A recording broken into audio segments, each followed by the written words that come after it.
Saviez-vous qu'à Paris, dans les années 60, j'aurais pu avoir un équivalent de la Burj Khalifa qui voit le jour? Alors je vous présente la tour Tourisme TV, autrement dit la tour Pollack. En fait, cette tour, elle a été imaginée en 1962 par André et Jean Pollack et elle devait être construite à la Défense et plus précisément là où se trouve actuellement l'Arche de la Défense. Mais du coup, à quoi elle aurait pu servir? Mais en fait, elle aurait pu servir de tour de radiodiffusion, de télévision, d'une immense attraction touristique. Il y aurait eu aussi un restaurant panoramique et aussi des espaces d'observation, ce qui aurait vraiment pu être dingue au vu de la grandeur de ces tours, quoi.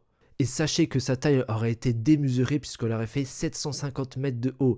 À titre de comparaison, la tour Eiffel, c'est 330 mètres de haut. Et le restaurant, rien que le restaurant, aurait été à 600 mètres de hauteur, ce qui est totalement dingue, quoi.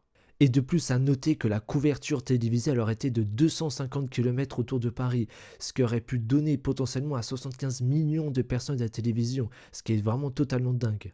Et la structure a été posée sur un énorme fuseau d'acier posé sur trois pieds obliques haubanés, pour vous dire si ça vous parle.